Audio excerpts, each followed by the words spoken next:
원형적 사고. 안녕, 원형이야. 형이 알려주는 컨셉이니까 반말해도 이해해줘. 할 일이 산더미인데 딴짓을 하고 계획은 예술로 세워놨는데 실천을 안 해서 수포로 돌아간 경험 다들 있을 거야? 괜찮아, 나도 그랬어. 게으름 레벨 말레비였거든. 그런데 말이야, 진짜 사소한 부분들을 바꿨더니 속았던 내가 움직이더라. 지금부터 형이 직접 써먹은 게으름에서 벗어나는 비법을 알려줄게. 잘 들어봐. 인생이 180도 바뀔 거야. 게으름은 의지의 문제가 아니야. 먼저 알아야 할 건 게으름은 단순히 의지가 약해서 생기는 게 아니라는 거야. 우리 뇌는 불편함을 피하려는 성향이 있어. 어떤 일을 시작하려고 하면 뇌는 그 일에 대한 불안, 실패에 대한 두려움 또는 과거의 부정적인 경험을 떠올리게 해. 그래서 자연스럽게 그 일을 미루게 되는 거지. 형도 예전에 중요한 일을 앞두고 자꾸 딴짓을 하곤 했어.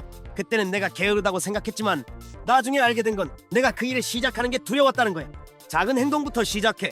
큰 목표를 세우면 오히려 부담이 돼서 시작하기 어려워. 그래서 형은 항상 작은 행동부터 시작했어. 예를 들어 운동을 시작하려고 할 때는 오늘은 헬스장 가서 1시간 운동해야지 보다는 운동화 신고 집 앞까지 나가보자 라고 생각했어. 이렇게 작은 행동을 시작하면 그 다음 행동이 자연스럽게 이어져. 중요한 건 시작하는 거야. 작은 시작이 큰 변화를 만들어. 환경을 정리해.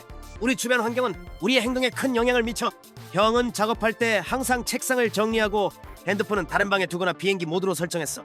이렇게 환경을 정리하면 집중하기가 훨씬 쉬워져. 또한 작업에 필요한 도구들을 미리 준비해두면 시작하는데 걸리는 시간이 줄어들어. 감정에 휘둘리지 마. 기분이 좋아야 일을 시작할 수 있다는 생각은 착각이야. 실제로는 일을 시작하면 기분이 좋아져. 형도 예전에 오늘은 기분이 안 좋아서 못하겠어라고 생각했지만 일단 시작하고 나면 오히려 기분이 좋아졌어. 그래서 지금은 기분에 상관없이 일단 시작해. 그러면 자연스럽게 몰입하게 되고 성취감도 느낄 수 있어. 루틴을 만들어.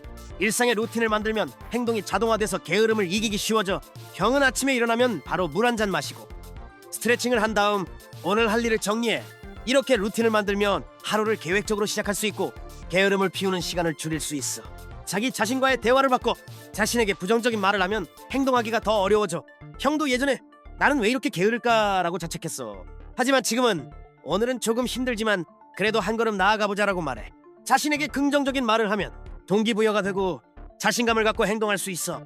함께하는 사람을 찾아. 같은 목표를 가진 사람들과 함께하면 서로 동기부여가 돼. 형도 예전에 친구와 함께 공부 계획을 세우고 서로 진행 상황을 공유했어. 이렇게 함께하면 책임감도 생기고 서로 격려하면서 더 꾸준히 할 수 있어. 목표를 시각화해. 자신의 목표를 구체적으로 시각화하면 행동하기가 쉬워져. 형은 목표를 글로 써서 눈에 보이는 곳에 붙여놨어. 또는 목표를 달성했을 때의 모습을 상상하면서 동기부여를 했어. 이렇게 하면 목표가 더 현실적으로 느껴지고 그 목표를 향해 나아가기가 쉬워져. 진행 상황을 기록해. 자신의 진행 상황을 기록하면 성취감을 느낄 수 있어. 형은 매일 해야 할 일을 체크리스트로 만들어서 완료할 때마다 체크했어. 이렇게 하면 자신이 얼마나 해내는지 눈으로 확인할 수 있고 더 열심히 하게 돼. 실패를 두려워하지 마. 실패는 성공으로 가는 과정이야. 실패를 통해 배우고 더 나은 방법을 찾을 수 있어. 형도 예전에 많은 실패를 했지만 그 실패를 통해 성장할 수 있었어. 실패를 두려워하지 말고 도전해봐. 그게 바로 성공으로 가는 길이야. 게으름을 이기고 실행하는 건 쉽지 않아. 하지만 위에서 말한 방법들을 하나씩 실천해보면 조금씩 변화가 생길 거야. 너도 할 수 있어. 형이 항상 응원할게.